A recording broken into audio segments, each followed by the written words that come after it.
Welcome to Studio D on the campus of the University of Oklahoma. This is Sooner Sports Pad. Welcome to Sooner Sports Pad. I'm Nevitt alongside Matthew McCullock and Kate Sandoval. And we have a packed show for you guys today, along with a very energetic audience. Ooh, Who's in it, guys? They're loud. Well, we have the talented hard hitters of the OU lacrosse team joining us right there. Yeah, we've got some roughnecks and some rugby players. Also in studio, we have OU football's Charles Tapper, who we'll be talking with later on. Plus, we feature one Sooner baseball player trying to fill some big shoes. And later in Face-Off, Kate and I will debate which position shined the brightest in Saturday's spring football game. I'm going to win. No, you're not. Well, the OU spring football game was this weekend. A record 43,500 fans showed up. It was the largest crowd ever at a spring contest under the Bob Stoops era. The white team came away with the victory, 28-13. And Matt, Sooner fans got to see some players that they had never seen before. That's right. Spring games are all about new faces. It's a chance for under-the-radar kind of guys to show their worth to the team. Redshirt freshman Jordan Smallwood shined, grabbing 60 yards and a touchdown on 3 receptions. Also, a guy who some believe might be the next Trey Millard. Oh, you're saying Dimitri it. Flowers. Saying it. I am saying it. He's the next Trey Millard. Yeah. Dimitri Flowers, the early enrollee, showed off his versatility as slot receiver, 4 receptions for 40 yards, and as a lead blocker. He's going to be a headache for opposing defenses next year. And we've been talking all about the backup quarterback position for weeks now. Cody Thomas was 5 of 9 for 52 yards and a touchdown, and Justice Hansen, also impressive. He was 4 of 8 for 58 yards and a touchdown as well. So the only asterisk for him was the 2 interceptions, but there's still a very big battle for that second spot of quarterback. And Kate, the Sooner defense just clearly broke out and won the day. Oh, yeah. OU's defense looked really, really good. You know what? As always. Talented, versatile, and only on the way up. The standout player on the defensive side for me was my boy, Eric Stryker. Yeah. His energy and enthusiasm can't be matched. He had 2 sacks, a tackle, and no problem getting into the offensive backfield. The linemen are a solid group from top to bottom. Charles Tapper, he's in studio now, but he has always got his head in the game. Sophomore Ruben Hunter had 9 tackles. Aaron Franklin made some noise. There were some missing pieces on the field, but overall, they looked good. I'm excited for next year. Oh, yeah. Oh, yeah. Well, lots of sports going on this weekend. The top-seeded men's gymnastics team competed in the NCAA finals. Over the past 14 years, they've always finished within the top 3. Matt, how did they finish this year? Well, this one stings a little bit, honestly. I almost feel a little guilty for talking about this. The men fell short of the championship once again, finishing as the national runners-up for the 4th year in a row. I want to start off by saying what a great year it was for this team. However, the Sooners wanted this one so badly, so bad that that Will Clement insisted on competing, hobbling on crutches to the high bars, and competed with a broken foot that he suffered on Thursday, just one day before. Oh, man. I mean, this is why we love sports right here, ladies and gentlemen. It's a bummer, but second place, not that bad. See, I've always heard if you're not first, you're last, but that's just what I know. There is some good news, though. They tried. Alec Robin and Michael Squires brought home 3 individual titles. Robin took 2 events. First, he dazzled on the floor exercise, sticking his landing and his competition, and then, he did it again on the ball. Oh, yeah, he's the man. Squires defending his title. He took first in rings with a score of 15.8.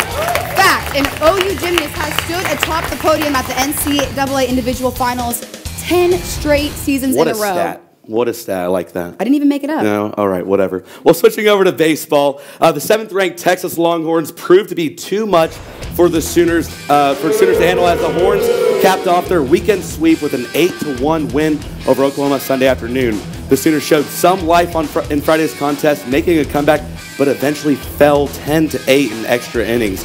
Runs were hard to come by for Oklahoma, being outscored 25-11 during the series. The Bats will need to resurge when the team travels to Stillwater on Tuesday for a 1-game series with Oklahoma State.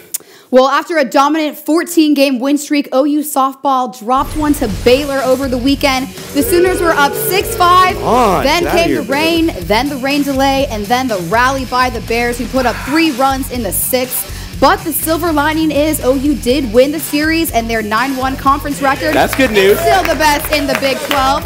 The ladies are back in action when the Red River rivalry, tongue twister, comes to Norman on Thursday. Nice. Well, the men's tennis team finished off their final 2 home games of the regular season with a sweep of their own. They'll come back against number 6 Baylor on Friday from Guillermo Alcorta. Sealed a 4-3. Oh, you like that? 4-3 nail-biter win for the Sooners. Sunday was a different story as the team had no problems with Texas Tech, sweeping the Red Raiders 7-0 to remain perfect through the weekend. The team will close out the regular season on Sunday against Oklahoma State in Stillwater. Well, you know, Baylor just kind of beat up on OU on Sunday. Softball fell, and so did the women's tennis team. They just couldn't hang with the Bears. They ended up only winning 1 point in the match. Baylor got 6. There is some good news, though. Senior Mia Lancaster, she was the only person who took a point, but it was her 20th one of the season. So that's pretty impressive. Nice. Not bad. Well, field events ruled the day for the Sooners on Saturday at the John McDonnell Invitational in Fayetteville, Arkansas. Freshman Garrison LaRock, you like that name? Oh, like The Rock? No, it's the French version. LaRock. Okay. Claimed the top spot in the high jump after clearing a height of 6 feet 9 inches. That's like jumping over Blake Griffin, if you didn't know that. That's easy. No, okay, whatever. Well, Alex Morgan also recorded the 4th longest discus throw in program history with a distance of 173 feet and 3 inches. That's good enough for 2nd place, so not bad. The next up, the team will host the John Jacobs Invitational this Saturday here in Norman. It's going down. Going down. Thanks, guys. Well, coming up next in Face Off, we're still not done talking about spring football, and we have a little bit of trivia for you. Who is the only player from the 2013 Oklahoma football team to have a rushing touchdown in the spring game and during the regular season? We'll tell you after the break.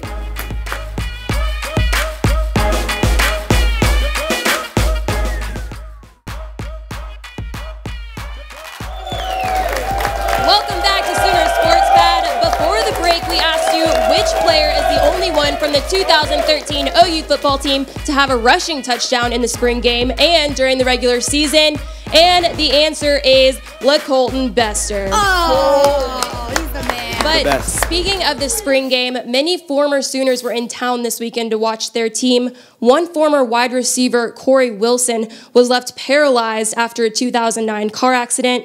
Sooner Sports Pad's Elizabeth Flores was at Norman North High School this Friday, where Wilson partnered with his former teammates to leave a legacy than just on the field.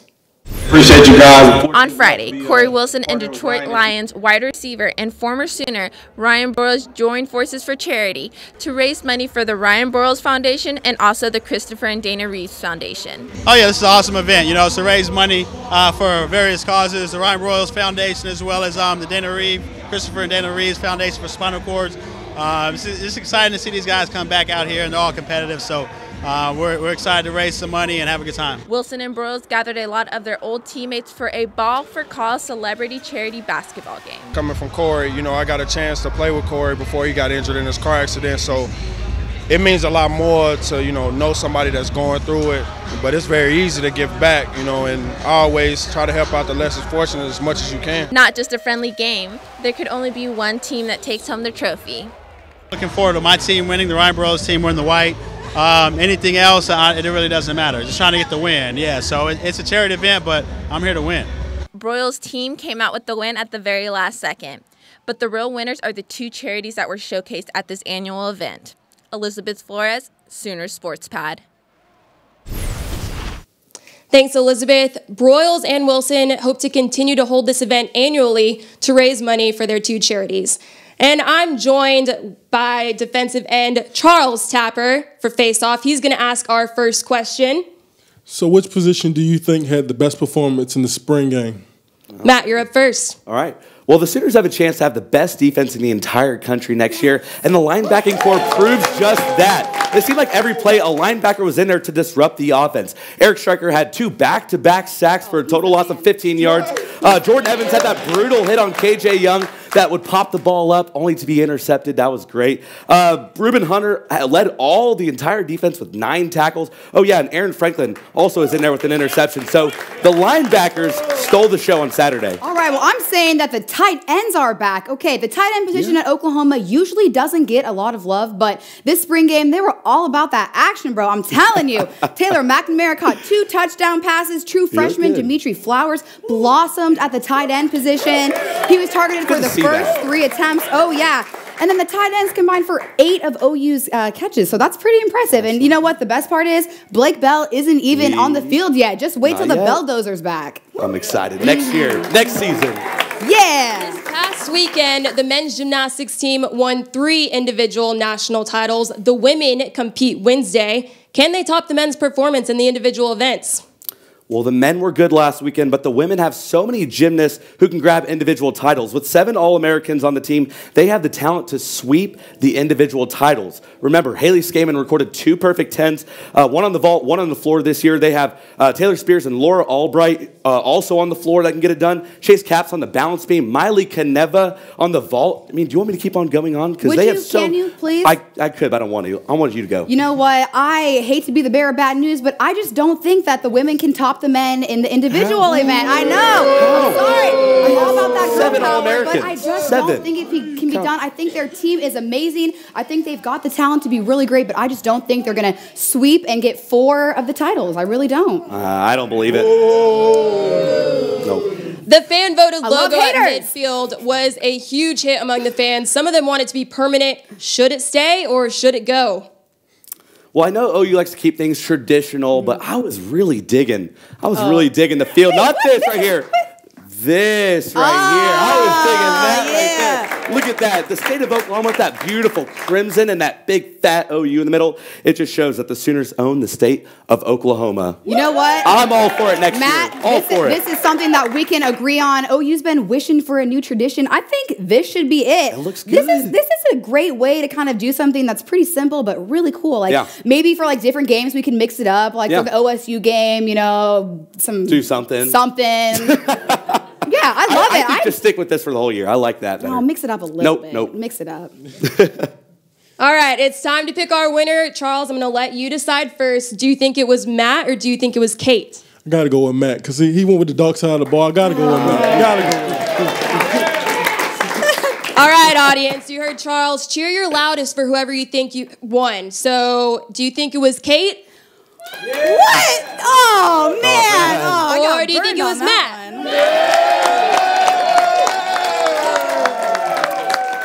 Love y'all. Well, it looks like Matt is our winner. Don't go anywhere because coming up next, we're talking with this guy and we're talking about Jake Elliott and how he's impacting the baseball team. Don't go away.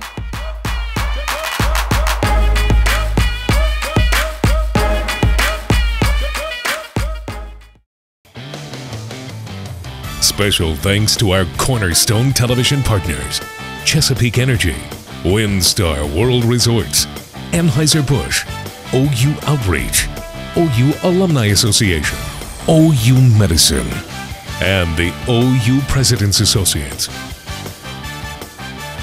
Welcome back to Sooners Sports Pad. Last season, OU Baseball won the Big 12 championship, but now the team has undergone a lot of changes. Sooners Sports Pad's Chad Hudson looks at how one freshman is helping to ease that transition. Kicking dirt, pinging at the bat, running the bases. The things that make ball players fall in love with the game happen at simple places like this. A community ballpark full of fields and dreams becomes their home. And last year, the Sooners lived a dream. And the Oklahoma Sooners are Big 12 champs. The funny thing about dreams is you always wake up. And when OU baseball woke up, they were missing starting pitching. The Colorado Rockies select Jonathan Gray, a right-handed pitcher from the University of Oklahoma. Gray's departure left big shoes to fill. Luckily, the potential replacement stands at 6'7". His name is Jake Elliott. I really felt home out there because it's been like my best position growing up. So I mean, I pitched the most growing up, so it's just I've always found comfort in the mound. Through 34 games as a freshman, Elliott leads the team in starts and innings pitched while holding opponents to a .225 batting average. And I think as he continues to develop the breaking ball a little bit more, that's really going to take him to the next level. Elliott recognizes the breaking ball is his key. Gray only used 2 pitches through his collegiate career as well.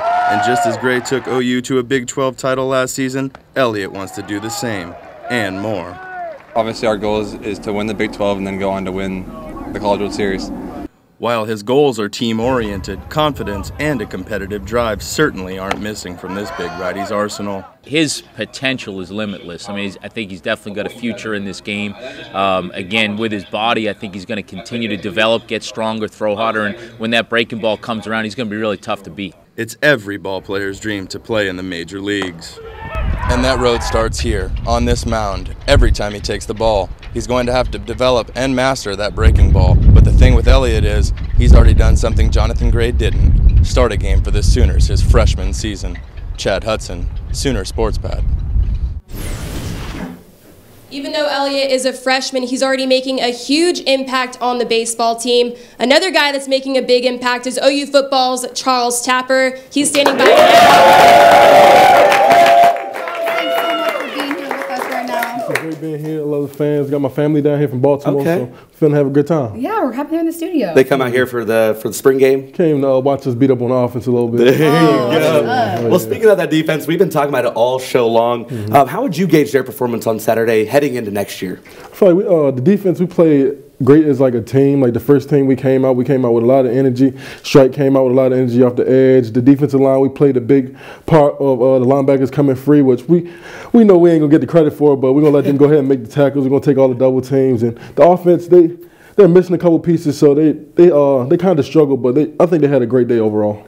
So you sound like you know your football, but you weren't always a football guy. How did you kind of transition into basketball to football? It was my sophomore year. I met a guy named Corey Robinson. He asked me did I want to drive a Honda or a Lamborghini. So, of course, I said a Lamborghini. So, therefore, we went in the McDonald's close to my neighborhood.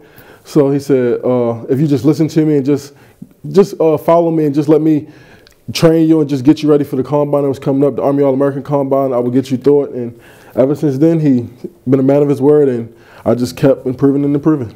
Very impressive. Well, I noticed you lost the dreads up top. What happened with that? Oh, it's a long story. It's a long story. Yeah. I cut them off. I actually got a little bit faster, ran a 4.540, so I guess. That's it worked out. Watch out. Yeah. What happened with that? How did you lose them? It's a long story. Kind of long story. I don't really want to get into it. It's a sensitive issue, isn't it? My bad. So speaking of sensitive, you probably have some really good friends on the team. Who are you close with? You and Strike have a pretty good relationship, don't you? We got me and Striker. We come off the edge 1991. We come off the edge together. Then we got Zach Sanchez, the 368. That's our room number. Anybody want to come over to? We live in the Commons. The 368. All right, party at this guy's house. Anytime y'all want any kind of party, all parties every day. Nice. Who would you say is a bigger trash talker, you or Striker? I had to go with Striker. Really? Yeah, Striker talks a lot, especially because he gets to the quarterback a little bit quicker than me. But once I get to the quarterback, I let him know, and I let the offensive line know the whole There you go. Yeah. There you go. Well, let your play dude talking. Okay, we're going to toss it over to Lauren, who has an audience question for you. Well, this is Sean from Baltimore, and he has the audience question. Charles, from 1 to 10, how much do you like to dance when you get a sack? I go ahead and say it too right there.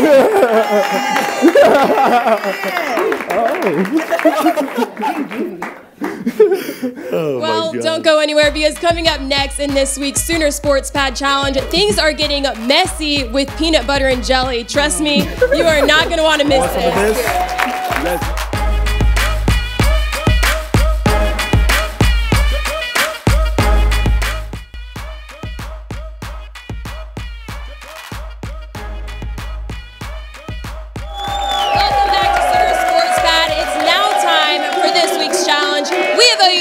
Charles Tapper. He's been joining us all show long. And Matt and Kate, it's now time for the challenge. Tell us what we got here. Well, obviously, we're going to be making peanut butter and jelly sandwiches. That's no lie here, but we got Charles and his beautiful mother right here. They're going to be teaming up. And then me and Kate. Funny thing is, I'm going to be Kate's hands, and I'm going to have to make all this by myself and then feed it to her. Same. Make it messy. Make it fun. Okay. Ready? Hey, if you eat the most, you win. All right, I don't know. we already know who's And gonna win. we're starting this We already know who's gonna win this in one. 3, 2, 1, go. Come on, man, hurry up. All right, this team's in the lead right here. Mother inside. All right, they're killing Peyton Matt right now. He looks like he could do this for a job. Look at the teamwork. All right, how many sandwiches? 1, 2. All right, Peyton's on her first bite. Oh, it's getting in Tapper's beard. All right. Kate, how you feeling, Kate? So good. Okay. All right, Tapper is definitely winning right now. I think he's got 2 sandwiches down.